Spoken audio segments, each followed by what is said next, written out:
Well, good morning, almost afternoon. Welcome back. This is a Joyful Pilgrim, and my name is Nellie, and I'm so grateful that you're here. I welcome you back with all my heart, always. I'm just coming back from taking a walk, and here it was nice to get back outside. We spent a few days indoors due to the air quality and the heat index. So even though I'm not quite cooled down, you can hear the birds, kids are at the pool behind me, and it's still wonderful to be able to get out.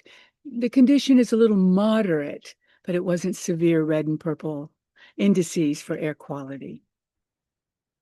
And I want to talk about the air quality, the atmosphere of the mind. First of all, if you've studied Buddhism or even heard of it, some of you will know that there is a mantra. It's 6 syllables. It's like a prayer. These 6 syllables are empowered. 6 syllables.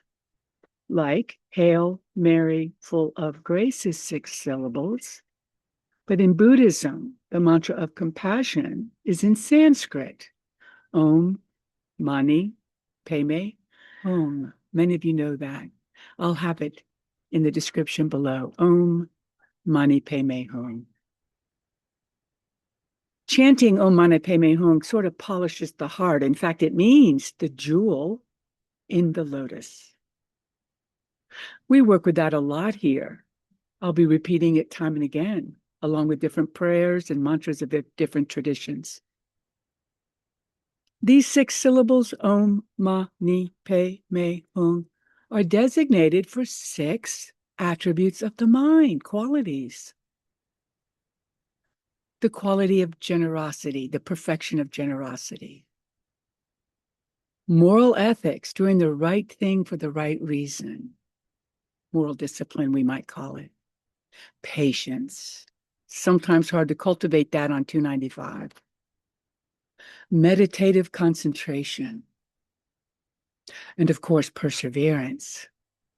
And these 5 lead us to the 6th, to the wisdom to know better, what's real, what's really threatened, to know the power of the mind that is undisturbed, indestructible. In Buddhism, we would say indestructible nature of mind. It's not different than I and the Father are one. This part of us that is beyond all this. Well, these qualities I want to speak about is one today, and that's generosity. And I want to speak about a very ordinary, well, sort of extraordinary experience I've had this week. This is a backstage pass. And I went along with a couple, my very good friends, backstage at a big venue here, where a pretty major rock band was performing, along with another very well-known rock band and a single artist. Because my good friends, it's their son is the tour manager. A tour manager, not the manager of the band, the tour manager. It was extraordinary, the logistics this man has to handle. Everything from transportation, flights, all the different buses it takes. They have 5. Once they land at a certain part of the country, these 5 buses are going from venue to venue. They might pack it up at 1 o'clock in the morning, get to the next venue at 5, 6, 7, 8 a.m., whatever is required. A lot of equipment. You're getting the humans back and forth, but there's a lot of instruments, sound equipment. There are those roadies that handle the sound equipment. In fact, each band member has a person designated to tune their own instruments. That was all pretty exciting to me. Initially, I didn't really want to go. You know, I'm not great on big crowds and loud noises, but if you saw me there, you would know that. Once I'm there, I'm like 5 years old. I'm going backstage. One of the band members took me back and all the way around to stage left where all his instruments, his bass guitars, mandolins were all well stacked. And I got to be right there as he's doing these hand gestures to another band member, another drummer, who was performing live before thousands of people. And like a little kid, I was really excited because it's new. Now, look, I'm like this all the time. I was thinking about this. I get just as excited when I go for certain diagnostics. I was just as excited when I was having a needle aspiration biopsy. And I'm in a room at a hospital where they're taking a big needle and they're going to push it through my ribs, and it's going to be on a CT scan. They need to scan so the doctor knows where to put the needle in a certain organ to see about this little anomaly I had. I was fascinated. I get excited about learning new things. So being backstage was fascinating, meeting different people. But that's not what I took away from all of it. It was the quality of generosity that my friend's son, Josh, maintained. This guy was busy. This guy had a lot to do. In a few hours, this band was going to perform, and then they'd have to pack it up, and 5 buses are going to go to the next destination. Big storms were up there. And he had to even arrange for the parking of these 5 buses in a sort of crowded area. I think it was Queens, New York. Where are you going to put these buses? But in the midst of all of that, he was so generous with his time.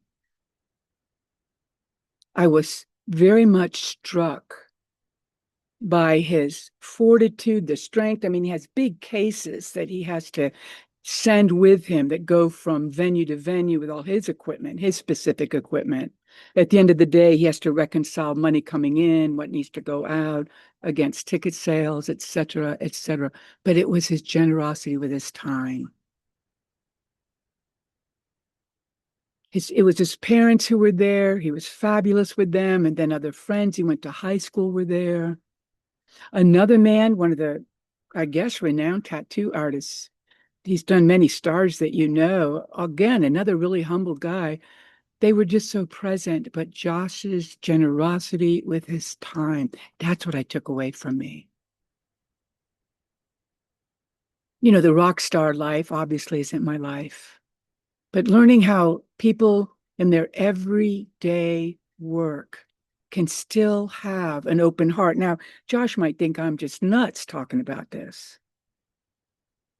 He knows equipment, bands, he knows guitars, drums. He might not be interested in 6 syllables in a mantra, Om Mani Padme Hung, that represents this jewel in the lotus comprised of these qualities. One of the first we cultivate is generosity. And yet there he was, like a Buddha in the midst of all that chaos. That's what I took away from me from that concert. I might have mentioned it to him a few times. And trust me, this guy wouldn't be into this. And that's why you need to be careful, never to judge anybody, because Buddhas are hidden everywhere. All beings are Christed. They may or may not know it, but sometimes there are these interactions, and what peeks out of their heart is a shining light. In this case, it is the light of just being generous, walking us upstairs. And trust me, he had his computer open. He had a lot to do. But I never felt he was rushing us. And I'm nobody. I'm just going along with his parents. And I met and had a great time interacting with others. And I was struck by many others who were that generous. I don't know, 200 security wearing green shirts, keeping everybody safe, moving them in the right places, all very kind, right in the middle of a venue for a rock concert. You see, my church is everywhere. Wherever you are, I am. And the teaching I got from my friend's son, I'm very moved by it. I like looking for hidden saints. I like looking for people who are just doing ordinary things, but in a way that touches us, that welcomes us, that holds a door open for us. He wasn't just showing me his work. I think it was a lot more. So I thank this young man. I thank his family. It's his parents' anniversary today. I thank all of you for just contemplating what we call the perfection of generosity. If you think about it, it's the way you give your time. and your willingness to take time to be with others. It's quite a gift. It was to me. I'm starting to cool down, I hope, and I'll keep this pass as a memento of a very kind man who doesn't or may not realize what he gave me, and I hope to give it to you. I wish you a great generosity. You have all the time in the world. You don't know that.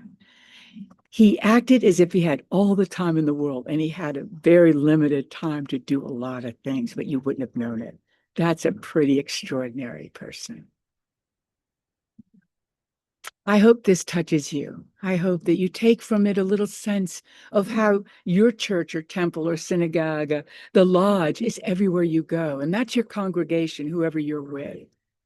And in this great universe, that's our church, where we all are doing our thing perfectly. I thank you for being here. I hope to see you soon. Namaskarams. I wish you peace and a generous day.